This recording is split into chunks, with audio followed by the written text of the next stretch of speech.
HANMEDITATIONS. If you learn to simply sit, you will become tremendously intense. Right now, your energy is simply expended by doing unnecessary, endless activity. When you have so much mental diarrhea, how can you have energy? Suppose you have diarrhea, do you see how weak you feel? Yes or no?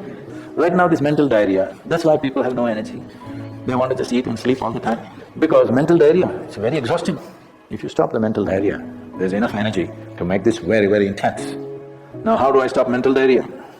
If you have diarrhea, physical diarrhea, what is the first thing to do? First thing is, stop eating, right? You eat bad food and then try to stop diarrhea, it's not going to work. So similarly, bad food for the mind is just this. You have gotten identified with things that you are not. The moment you get identified with things that you are not, mental diarrhea is inevitable. It's bad food for the mind. Now it will run endlessly, do what you want. You do any damn meditation, you say Shiva, Rama, it's not going to stop. It's not stopped, isn't it? Because bad food is being eaten every day, you're getting identified with more and more things and you want to stop your mind, you do whatever kind of circus, it is not going to stop. If you disidentify with everything, if you understand what is you and what is not you, if you keep a little distance from that, the mind will become still. If you want, you can use it, otherwise you can keep it. This much you do. Tonight before you go to bed, sit on your bed and sit down and discount everything that is not you. This house in which you're living, is this me? No. This loving parent or mother, father, wife or husband or child, they're wonderful, but is this me? No. Oh, these nice clothes I'm wearing, is this me? No. Now my body, I like it, but is this me? No. Now I'm having so many thoughts, is this me? No. Now I'm having wonderful emotions, is this me? No. Like this, everything that's not you, before you sleep, keep it down and go to bed. Tomorrow morning, you will wake up considerably more intense than today. Every day you do it. In a little while, if you simply sit here, things around you will reverberate. Really. Generally, when we say somebody is motivated, it means they have an agenda of their own. Life has no agenda. It's for you to be a full-fledged life. A grasshopper is trying to be a full-fledged grasshopper, earthworm is trying to be a full-fledged earthworm, a bird is trying to be a full-fledged bird, a tree is trying to be a full-fledged tree, a human being should strive to become a full-fledged human being. This is all our businesses. But each one of us start creating our own agendas and doing all kinds of things. No, you're just a piece of life, don't take yourself too seriously. Because before you and me, countless number of people have come and gone. What you call as life is a brief sparkle. The only thing that you have to do is rise and sparkle as a full-fledged life. When something is needed around us, we will do that naturally, because when you're doing wonderfully well, you will do what is needed, isn't it? When you're miserable, you will be motivated. Just tell me, when you're very happy, have you looked at yourself? How nice and wonderful you are, you're willing to do anything for anybody, bend backwards if necessary, yes or no? When you're little frustrated, whoa, how difficult it is. So don't teach your children to become motivated about something. These are all nonsense that's coming from the West, all those trashy self-help books. Motivate yourself, build confidence, believe in yourself. You believed in God and destroyed so much of this world. Now you believe in yourself, what will you do? All this trash is coming from the West. You don't have to be motivated. You just have to see how this is alive to its fullest possible level right now. If it's fully alive, it will do everything that it can do, isn't it? What it cannot do, anyway it will not do. So don't motivate your children, it's not necessary. You have to see how they're joyful and alive. In this, their body and their intelligence will work at its best. Always kept account of money and things that they have, but very few people kept accounts of how they are, or they're progressing or regressing or what is happening. People have taken on this mode. If small things go wrong in their life, they'll find one little person down there and say it's because of him. If big things go wrong, it's because of him. The big guy up there. This guy, never in account. The little people are big people. This one acts really big when he has to receive something. But when he has to give something, he really acts very small. People taken on this mode. This is because there is no clear accounting process and no clear-cut balance sheet. This is where I stand in my life. Shall we make an audit? Little bit of life audit. When you were 5 years of age, how joyful you were. Today, how joyful you are. The balance sheet, is it profit or loss? That means it's loss. This has happened only because there is no day-to-day accounting. Every day before you go to bed, if you had a balance sheet going, today, am I a little better human being or am I a little worse? Every day. If you had accounts, once a year, if there was a clear audit, external audit, then very quickly you would have recovered. But after 25 years, one day you realize you are deep in the red. Now very difficult to recover because it's gone to another place. Why this consumption of alcohol and drugs is growing the way it's growing in the world is, this is because the heavens have been collapsing. Yes, still this generation has not fully walked away from it, still there is fear. They can't openly say, there's no goddamn hell or heaven. They're still fearful about it, but they're trying to make a little heaven for themselves here. So naturally, when they're not able to do it for themselves out of their own intelligence, they will fall back on chemicals. So we are heading towards this rapidly, unless we teach individual human beings how to simply sit here and be blissed out.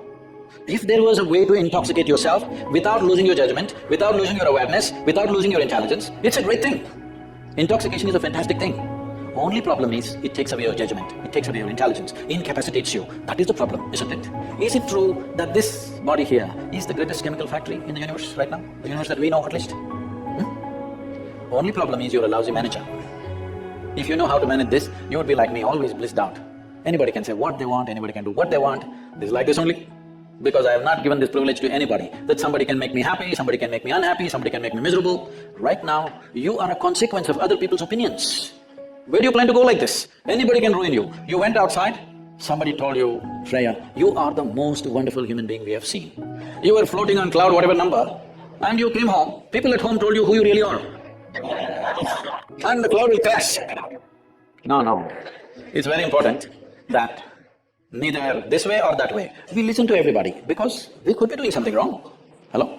Any moment we could be doing something wrong, so we listen to everybody. But what they say will not determine how I am. Never, ever. This you must fix. You're old enough for this. I'm not saying you're old, I said you're old enough. Do you still expect the world to be fair to you? I want the world to be fair to me is a schoolgirl question. By now you should know the world is not fair.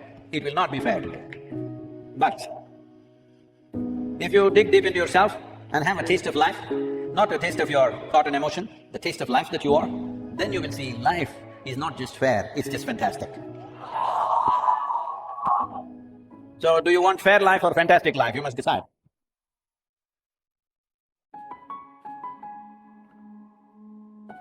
In this cosmos, nobody knows where it begins, where it ends.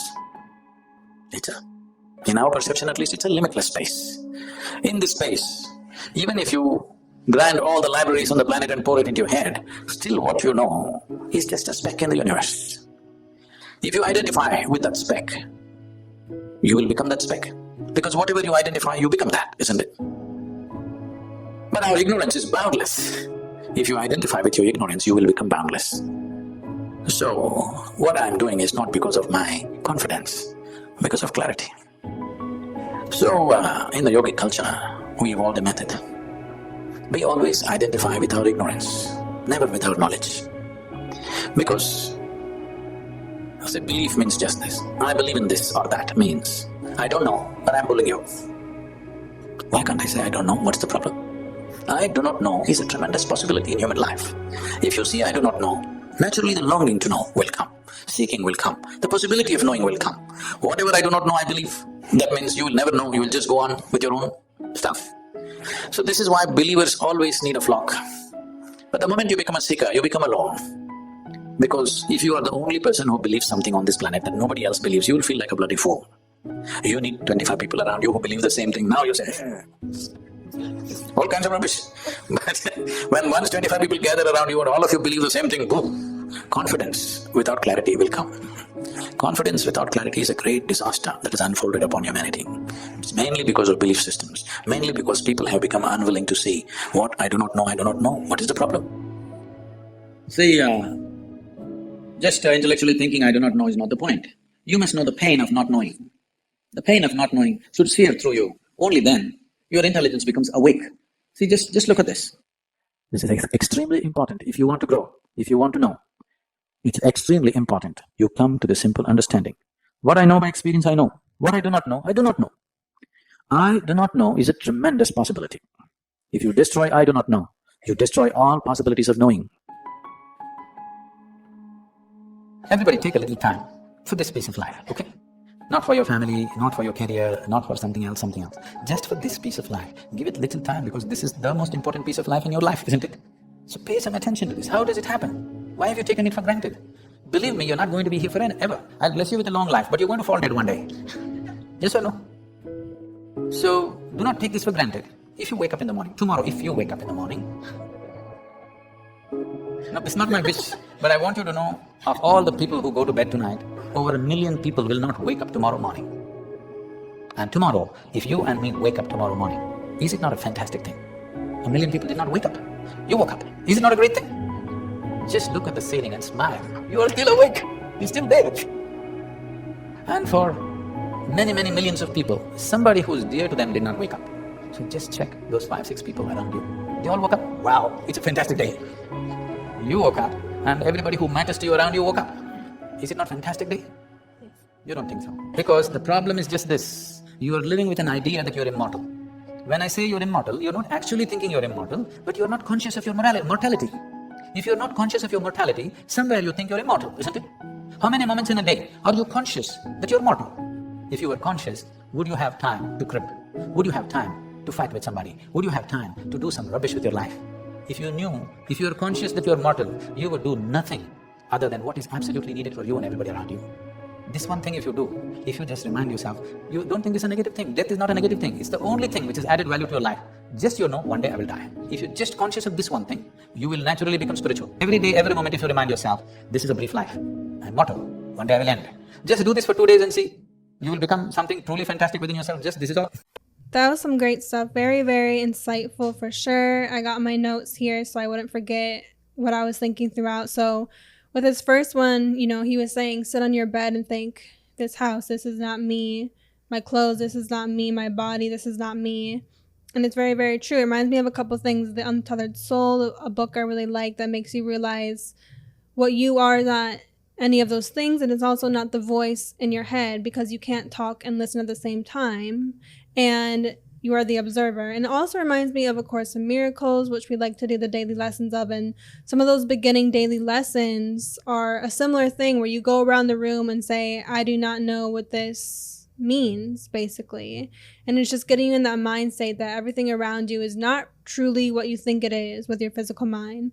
So that was interesting. And he kept saying a couple little phrases that I really, really liked. And I think I'm going to start saying now because I just really like them. Like how he says, rise and sparkle. That was really, really nice. And I almost want to set my alarm as that. And I can hear that when I wake up, rise and sparkle, because it's so nice. It's so true. Rise and sparkle and just be the light, biggest light that you can be. Get up and shine. And I also like how he said blissed out. I just thought that was a nice little phrase to just perfectly describe when you're just full of bliss, full of excitement, full of happiness, totally high vibration. And he was talking about essentially self-accountability, and self-accountability is very, very, very huge. And it's how you detach from your ego. We are creating our own reality. We're the main character of our life, of our reality. So we have to see if something bad happens, something good happens, we have to take that self-accountability for it. And asking yourself, am I a little better or worse every day at the end of the night? Just doing a little self-evaluation to see if you're getting better, a little bit better every day as a person. And also remind me of another one of my favorite books, Outwitting the Devil by Napoleon Hill, the author of Think and Grow Rich, which you may be more familiar with. But in there's a whole list of questions to ask yourself once a year to evaluate if you're growing as a person. And I think that's very, very, very, very important. And overall, his messaging was a lot about just enjoying life for being life, that we're here, being grateful for the small things in life, because it's so easy to get caught up in the day-to-day, focus on bills, I have to do this, I have to do that. These things that aren't really real and don't really define us one way or the other. And we have to be grateful for these little things of life, because when we do move on to the next part of this, not this life, but, as a soul, those are going to be the most amazing things. Not these bills, not making money, not these things that don't matter. And we have to find ways to be grateful for the smallest of things in life, because the smallest things have the most meaning. I like when he was talking about motivation and saying you don't really need motivation. You don't need motivation. All you really need is discipline and synchronicity. It doesn't matter if you have motivation, if you have discipline. If you do what you need to do every single day, regardless of how you feel, then you don't really need the motivation to do it. You just need the discipline to do it.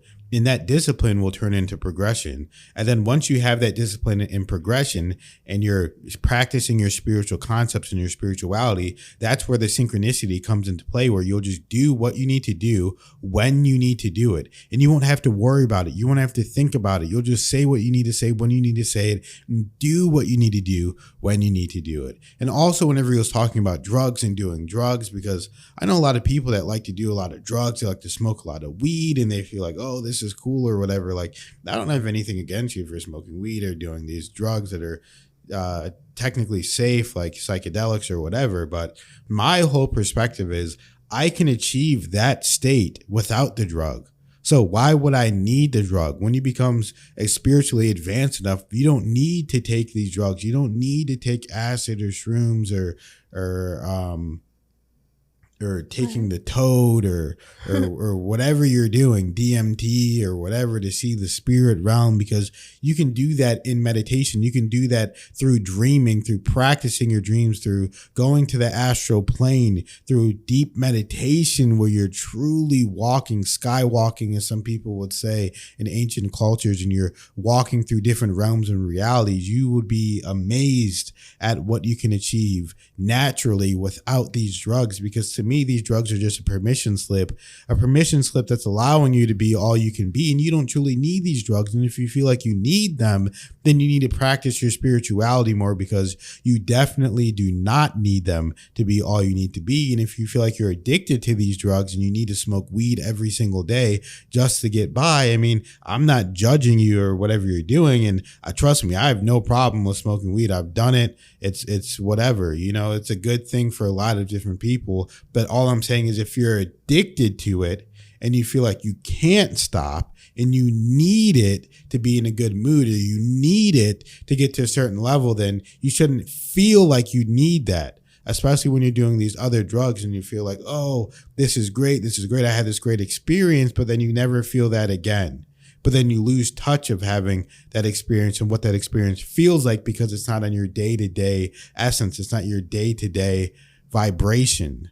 And another thing he was talking about is that there's power in not knowing. So that's something that I say all the time. And that's one of the first places I've ever heard anyone talk about that as well. Because whenever you say you think you need to know it all, if you say you don't know, then you're leaving an essence of possibility that anything can happen.